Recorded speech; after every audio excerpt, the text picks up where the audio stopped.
رسول اللہ وسلم علیک یا حبیب اللہ۔ ہمارے اس یوٹیوب چینل کو سبسکرائب کریں اور گھنٹی کے بٹن پر کلک کریں۔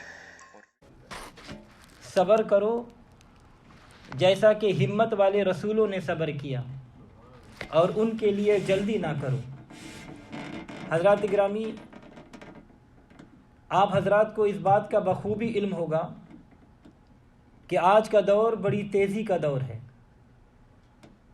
ہر انسان یہ چاہتا ہے کہ میں آگے نکل جاؤں اور دوسرا پیچھے رہ جائے، یعنی اصل مقصد یہ ہے کہ لوگوں میں صبر کرنے کی طاقت نہیں ہے۔ ہر کام میں نرمی کی بجائے جلدی اور سختی کرتے ہیں۔ آج کل کے زمانے میں کئی بندے ذرا سی معمولی سی بات پر جھگڑا کرنے لگ جاتے ہیں۔ درگزر کرنا، صبر کرنا کئی لوگوں کے لیے بڑا مشکل ہو گیا ہے، اور وہ یہ سمجھتے ہیں کہ اگر ہم نے صبر کر لیا تو کہیں ہم ہار نہ جائیں، کہیں ہم پیچھے نہ رہ جائیں، اور اس وجہ سے آج کے دور میں لڑائیاں جنم لے رہی ہیں، گالی گلوچ ہو رہے ہیں، ایک دوسرے کے حق غصب کیا جا رہا ہے، اور اس طرح نہ جانے کیا کیا ہو رہا ہے۔ لیکن اگر ان کو صبر کی اہمیت کے بارے میں معلوم ہونا چاہیے کہ درگزر اور صبر کرنے سے بندے کو کتنا فائدہ حاصل ہوتا ہے۔ اللہ تبارک و تعالیٰ نے ہمیں صبر کرنے کا حکم دیا ہے، جیسا کہ قرآن کریم میں اللہ تبارک و تعالیٰ ارشاد فرماتا ہے، یا ایھا الذین آمنوا استعینوا بالصبر والصلاۃ، اے ایمان والو مدد مانگو صبر سے اور نماز سے۔ پھر اللہ تبارک و تعالیٰ نے صبر کرنے والوں کے متعلق ارشاد فرمایا، ان اللہ مع الصابرین، بے شک اللہ صبر کرنے والوں کے ساتھ ہے، واللہ یحب الصابرین، اور اللہ محبت فرماتا ہے صبر کرنے والوں سے۔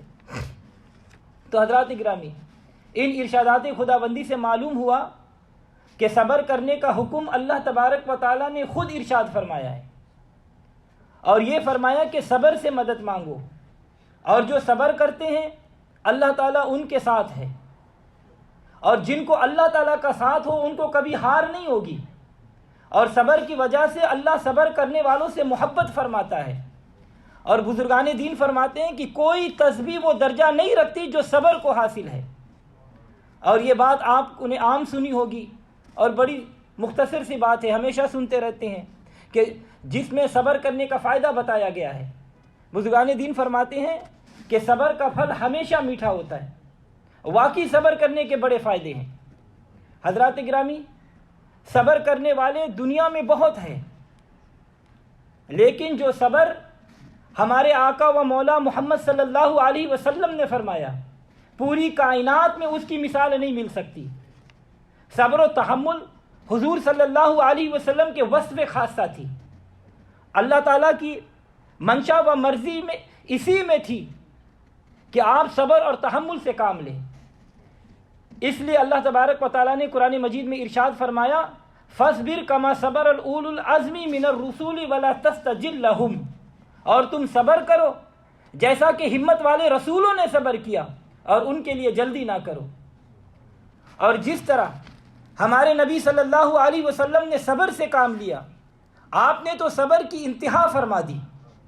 آپ کے صبر و تحمل کے بارے میں جب ذکر کیا جائے تو انسان کی آنکھوں سے بے اختیار آنسو جاری ہو جاتے ہیں۔ کفار و مشرکین نے آپ کو بے شمار اذیتیں پہنچائی۔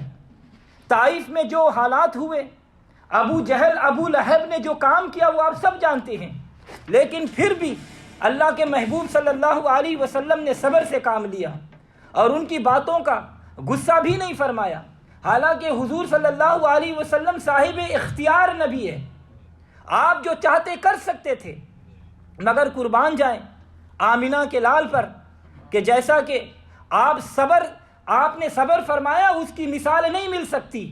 سلام اس پر جو امت کے لیے صدمہ اٹھاتا رہا، سلام اس پر جو امت کے لیے صدمہ اٹھاتا رہا، سلام اس پر جو صدمے جھیل کر بھی مسکراتا رہا۔ حضور صلی اللہ علیہ وسلم خالق کائنات کے محبوب ہیں۔ آپ کو کس چیز کی کمی تھی؟ آپ کو اللہ نے بہت کچھ عطا کیا تھا۔ حضور صلی اللہ علیہ وسلم نے فرمایا کہ اللہ تعالیٰ نے مجھے زمین و آسمان کے تمام خزانوں کی چابیاں عطا فرما دی، اتنا کچھ ہونے کے باوجود آپ نے کافروں مشرکین کے حق میں دعا ہی کی، بد دعا نہ کی۔ اللہ تعالیٰ نے آپ کو بڑا اعلیٰ مقام عطا فرمایا۔ رسولوں کے سردار محمد صلی اللہ علیہ وسلم ہے، رب کے دلدار محمد صلی اللہ علیہ وسلم ہے، نور و انوار محمد صلی اللہ علیہ وسلم ہے، سراپائے محمد صلی اللہ علیہ وسلم ہے، ہمارے غمخوار محمد صلی اللہ علیہ وسلم ہے، اخلاق کے پیکر محمد صلی اللہ علیہ وسلم ہے، صبر و جمیل کے پیکر محمد صلی اللہ علیہ وسلم ہے۔ اگر کسی نے صبر و تحمل کا عظیم مظاہرہ دیکھنا ہو تو اللہ کے محبوب صلی اللہ علیہ وسلم کی سیرت پاک پڑھ کر دیکھ لو اور ان کی زندگی پر غور کرو تاکہ صبر کرنے کا طریقہ اور سلیقہ آ جائے۔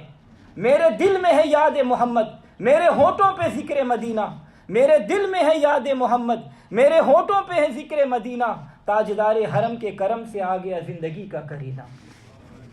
حضور صلی اللہ علیہ وسلم کی آمد سے پہلے اہل عرب میں بہت جاہلیت تھی، ہر بندہ ایک دوسرے کو نقصان دیتا تھا، کفر و شرک، بت پرستی، جوا، زناکاری، چوری، ڈاکہ، شراب وغیرہ لوگوں کا معمول بن چکا تھا، ہر طرف اندھیرا ہی اندھیرا تھا، کفر کے گہرے بادل چھائے ہوئے تھے۔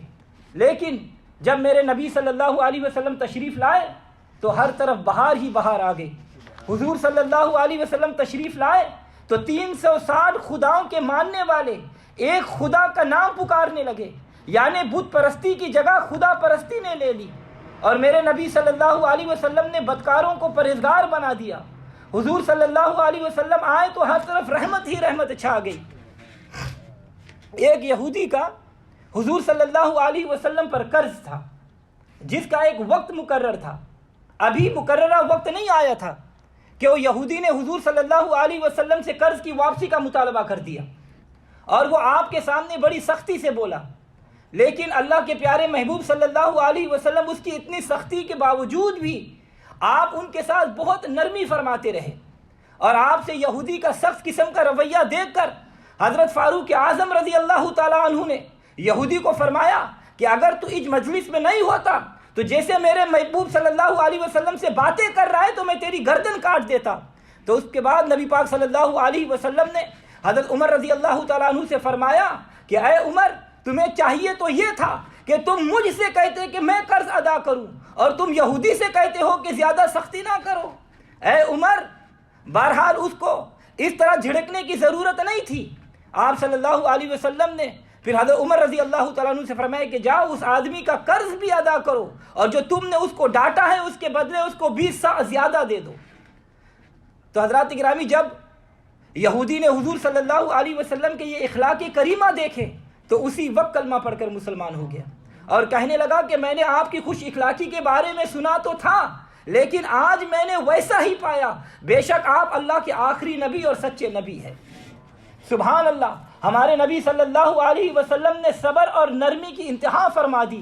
سلام اس پر جو امت کے لیے صدمہ اٹھاتا رہا، سلام اس پر جو صدمے جھیل کر بھی مسکراتا رہا۔ اللہ تبارک و تعالیٰ نے آپ کے خلق عظیم کے بارے میں قرآن مجید میں ارشاد فرمایا وَإِنَّكَ لَعَلَىٰ خُلُقٍ عَظِيمٍ، اور بے شک آپ بڑے ہی صاحب اخلاق ہیں۔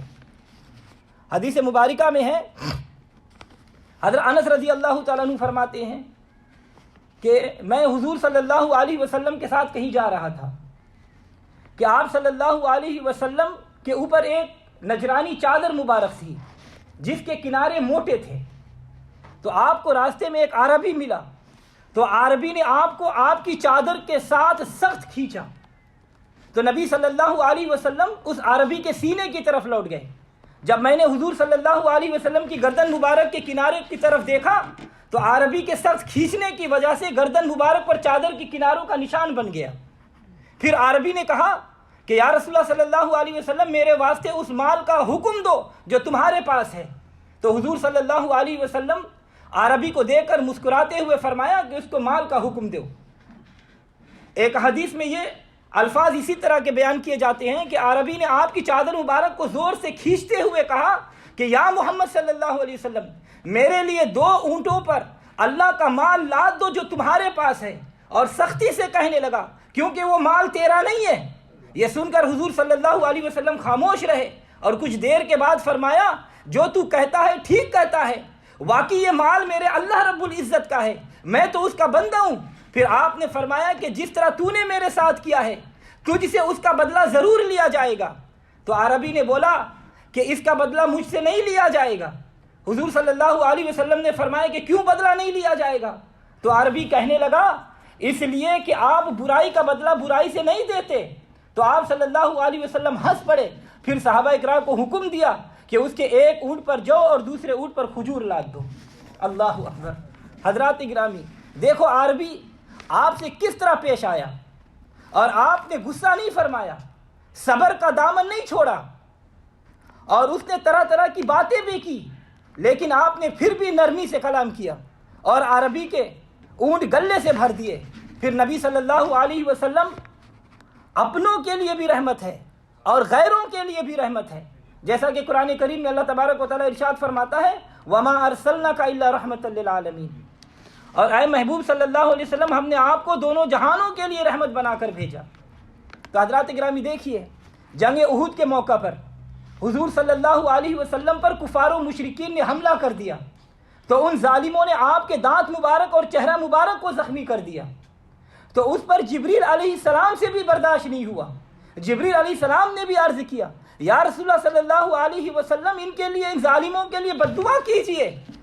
تو حضور صلی اللہ علیہ وسلم مبارک نے ارشاد فرمایا کہ میں بد دعا کرنے کے لیے نہیں بھیجا گیا، بلکہ دعا کرنے والا رحمت بنا کر بھیجا گیا ہوں۔ پھر آپ نے فرمایا کہ اے اللہ میری قوم کو ہدایت نصیب فرما، کیونکہ یہ جانتے نہیں۔ تو حضرات گرامی اسی طرح حضور صلی اللہ علیہ وسلم نے طائف میں بھی صبر و تحمل سے کام لیا۔ لوگوں نے آپ کو پتھر مارے، آپ کا چہرہ انور خون سے رنگین ہو گیا اور آپ کا پاؤں مبارک بھی زخمی ہو گیا۔ صحابہ اکرام نے عرض کیا یا رسول اللہ صلی اللہ علیہ وسلم آپ دعا فرمائیں کہ ان پر اللہ تبارک و تعالیٰ کا قہر و عذاب نازل ہو۔ تو میرے نبی صلی اللہ علیہ وسلم نے صبر کی انتہا فرما دی اور آپ نے فرمایا کہ میں قہر و غضب کے لیے نہیں آیا، میں تو رحمت بن کے آیا ہوں، اور آپ نے دعا کی کہ اے اللہ میری قوم کو ہدایت نصیب فرما۔ حضرات گرامی اسی طرح دیکھیں کفار مکہ کے کفار حضور صلی اللہ علیہ وسلم کے ساتھ کیسے ظالمانہ سلوک کرتے تھے۔ آپ تبلیغ کرتے تو دل سوز آواز کستے، راستے میں کانٹے بچھا دیتے تھے، دوران عبادت گندگی ڈال دیتے۔ ابو سفیان آپ پر چڑھائی کر کے لشکر لایا، وحشی نے آپ کے محبوب چچا سیدنا امیر حمزہ رضی اللہ تعالیٰ عنہ کو قتل کیا، ہندا نے ان کا جگر نکال کر اپنے دانتوں سے چبایا، اور یہ سارے ظالم اور ستم ایجاد لوگ جب فتح مکہ کے بعد مجبور اور مغلوب ہو کر حضور صلی اللہ علیہ وسلم کے سامنے پیش ہوئے، جب یہ مجبور اور آپ صلی اللہ علیہ وسلم ان سے ہر طرح کا انتقام لینے پر قادر تھے، تو اس وقت آپ صلی اللہ علیہ وسلم مبارک نے صرف اتنا فرمایا لا تثرب علیکم اليوم یغفر اللہ لکم وہو ارحم الراحمین، کہ میں تمہیں کوئی ملامت نہیں کرتا، جاؤ خدا تمہیں معاف کرے، وہ بہت رحم کرنے والا ہے۔ تو حضرات گرامی حضرت امیر حمزہ رضی اللہ تعالیٰ عنہ نے اسلام کی خاطر بڑی قربانیاں دی تھی، حضور صلی اللہ علیہ وسلم کو ان سے بڑا پیار تھا، اور ان کی شہادت پر حضور صلی اللہ علیہ وسلم بہت آزردہ رہے، اور ان کا قاتل وحشی حضور کی خدمت میں آ کر کہتا ہے کہ میں اسلام لانا چاہتا ہوں مگر میری ایک شرط ہے۔ حضور صلی اللہ علیہ وسلم نے پوچھا کیا شرط ہے؟ تو وہ کہنے لگا کہ اللہ تعالیٰ فرماتا ہے کہ جو لوگ شرک نہیں کرتے، نہ حق قتل کرتے ہیں، نہ زنا کاری، اور جو ایسا کرے انہیں سخت عذاب ہوگا اور وہ اس میں ہمیشہ ہمیشہ مبتلا رہیں گے۔ وحشی نے کہا کہ میں نے یہ سب گناہ کیے ہیں، اگر میں اسلام لے آؤں تو کیا میری بخشش ہو جائے گی؟ اسی وقت قرآن کریم نازل ہوا، حضور صلی اللہ علیہ وسلم نے فرمایا اللہ تبارک و تعالیٰ فرماتا ہے الا من تاب وآمن وعمل صالحا فاولئک یبدل اللہ سیئاتہم حسنات، مگر جو شخص ان گناہوں کے بعد توبہ کر لے اور ایمان لے آئے اور ان کے عمل نیک ہو تو اللہ تعالیٰ ان کی پچھلی برائیوں کو نیکیوں سے تبدیل کر دیتا ہے۔ تو وحشی کہنے لگا یہ تو اسلام لانے سے پہلے گناہوں کی معافی ہے، اگر اسلام لانے کے بعد مجھ سے کوئی گناہ ہوا تو پھر اس کی کیا بخشش ہوگی؟ تو حضور صلی اللہ علیہ وسلم مبارک نے فرمایا کہ اللہ تعالیٰ فرماتا ہے ان اللہ لا یغفر ان یشرک بہ ویغفر ما دون ذلک لمن یشاء، اللہ جس کے لیے چاہے گا شرک کے علاوہ تمام گناہ کو بخش دے گا، تو وحشی کہنے لگا اور اگر خدا میرے لیے بخشش نہ چاہے تو پھر اس کی کیا گارنٹی ہے کہ خدا مجھے بھی بخش دے گا؟ تو آپ صلی اللہ علیہ وسلم مبارک نے ارشاد فرمایا کہ اللہ تعالیٰ فرماتا ہے کہ قل یا عبادی الذین اسرفوا علی انفسہم لا تقنطوا من رحمت اللہ ان اللہ یغفر الذنوب جمیعا، کہ اے میرے گنہگار بندو خدا کی رحمت سے مایوس نہ ہو، اللہ تعالیٰ تمہارے تمام گناہوں کو بخش دے گا۔ تو حضرات گرامی وحشی نے کہا کہ اب مجھے اطمینان ہو گیا ہے، اب میں اسلام قبول کرتا ہوں۔ حضرات گرامی ذرا ٹھنڈے دماغ سے سوچو، اپنے دل پر ہاتھ رکھ کر سوچو، غور کرو کہ کتنی بحث و تکرار کر کے اور کس قدر ناز اٹھا کر اس شخص کو کلمہ پڑھایا ہو جو آپ کو سخت ترین اذیت پہنچانے والا اور آپ کے محبوب ترین چچا کا قاتل تھا۔ اللہ اکبر۔ حضرات گرامی حدیث مبارکہ میں ہے، حضرت سیدنا جابر رضی اللہ تعالیٰ عنہ سے روایت ہے کہ رسول اللہ صلی اللہ علیہ وسلم سے جب بھی کسی نے کسی چیز کا سوال کیا اور آپ نے جواب دیا ہو نہ، ایسا کبھی نہیں ہو۔ توجہ چاہوں گا، آج کل لوگوں میں یہ رواج ہے کہ ہر بات پر غلط جواب دیتے ہیں، مذاق اڑاتے ہیں، بات کوئی جواب کوئی، لیکن میرے نبی صلی اللہ علیہ وسلم نے کبھی بھی نفی میں سوال کا جواب نہیں دیا، ہمیشہ نرمی، پیار و محبت میں جواب دیا۔ جیسا کہ آپ حضرات نے ابھی سنا، حضور صلی اللہ علیہ وسلم نے ارشاد فرمایا کہ اللہ تعالیٰ کو 3 چیزیں بہت پسند ہیں۔ کتنے چیزیں؟ 3 چیزیں بہت پسند ہیں۔ پہلا، ذکر کرنے والی زبان، دوسرا شکر کرنے والا دل، تیسرا بلاؤں پر صبر کرنے والا جسم۔ تو حضرات گرامی صبر کا دامن تھام لو، جو صبر کرتا ہے اللہ اس سے محبت فرماتا ہے اور اس کی مدد کرتا ہے اور صبر کرنے والے کو اپنا قریبی بنا لیتا ہے۔ جیسا کہ حدیث مبارکہ میں آتا ہے، حضور صلی اللہ علیہ وسلم مبارک نے ارشاد فرمایا کہ بے شک جب اللہ تعالیٰ کسی بندے کو پسند فرماتا ہے تو اسے آزمائش میں مبتلا کر دیتا ہے، اور جب وہ آدمی اس مصیبت پر صبر کرے تو اللہ تعالیٰ اسے چن لیتا ہے، اور جب وہ بندہ اس مصیبت پر خوش ہو جائے تو اللہ تعالیٰ اس بندے کو اپنا مقرب بنا لیتا ہے، اپنا قریبی بنا لیتا ہے۔ تو حضرات گرامی ہمارے نبی صلی اللہ علیہ وسلم نے صبر فرمایا، اور آپ کا صبر بے مثال ہے۔ آپ کے صبر کی وجہ سے آپ کے غلاموں کو بھی اللہ تعالیٰ صبر کرنے پر ڈھیروں اجر و ثواب عطا فرماتا ہے۔ جیسا کہ حضور صلی اللہ علیہ وسلم نے ارشاد فرمایا کہ مصیبت میں ایک گھڑی کے لیے صبر کرنا 1 سال کی عبادت سے زیادہ بہتر ہے۔ اور یہی وجہ ہے کہ بزرگان دین نے فرمایا کہ صبر کرنے والا شکر کرنے والے سے افضل ہے، اس لیے کہ شکر کرنے والا زیادتی کا حقدار ہوتا ہے۔ جیسا کہ اللہ تعالیٰ نے فرمایا اگر تم شکر کرو گے تو تحقیق میں نعمتوں میں اضافہ فرما دوں گا، اور صبر کرنے والے کو اللہ تعالیٰ کا قرب نصیب ہو جاتا ہے۔ حضرت عبداللہ ابن عباس رضی اللہ تعالیٰ عنہ سے روایت ہے کہ نبی پاک صلی اللہ علیہ وسلم مبارک نے ارشاد فرمایا کہ جس شخص کو اس کے مال یا جسم میں کوئی تکلیف یا مصیبت آئے اور وہ اس کو لوگوں کے سامنے چھپائے، یعنی واویلا نہ کرے، تو اللہ تبارک و تعالیٰ کے ذمہ کرم پر اس کی بخشش فرمانا لازم ہے۔ تو حضرات گرامی اسی لیے بزرگان دین فرماتے ہیں کہ عقل مند آدمی کو چاہیے کہ وہ مصائب اور بلیات اور محتاجی پر صبر کرے تاکہ وہ اللہ تعالیٰ سے بخشش، گناہوں کی معافی اور درجات کی بلندی کو حاصل کر سکے۔ تو حضرات گرامی 1 گھڑی صبر کرنے پر 1 سال کی عبادت کا فائدہ ہوتا ہے، اور صبر کرنے والا شکر کرنے والے سے افضل ہوتا ہے، اور اللہ تعالیٰ صبر کرنے والوں کے ساتھ ہے۔ اللہ تعالیٰ کی بارگاہ میں دعا ہے کہ وہ ہمیں صبر کرنے کی توفیق عطا فرمائے۔ حضرت ابن عباس رضی اللہ تعالیٰ عنہ سے روایت ہے کہ لوح محفوظ میں اللہ تبارک و تعالیٰ نے سب سے شروع کی بات جو تحریر فرمائی وہ یہ ہے کہ میں خدا ہوں، میرے علاوہ کوئی معبود نہیں، اور محمد صلی اللہ علیہ وسلم میرے رسول ہے، اور جو آدمی میری تقدیر پر راضی رہے گا اور میری طرف سے دی ہوئی مصیبت پر صبر سے کام لے گا اور میری نعمت پر شکر ادا کرے گا تو میں اس کو صدیق میں لکھ دوں گا، اور میں ان کا قیامت کے روز صدیقین کے ساتھ حشر کروں گا۔ اور جو آدمی میری تقدیر پر رضامند نہیں اور میری مصیبت پر صبر سے کام نہیں لیتا اور میری دی ہوئی نعمت پر شکر ادا نہیں کرتا، وہ میرے علاوہ کوئی اور دوسرا خدا کو تلاش کر لے۔ تو حضرات گرامی اللہ تبارک و تعالیٰ مجھے اور آپ کو صبر کرنے کی توفیق عطا فرمائے۔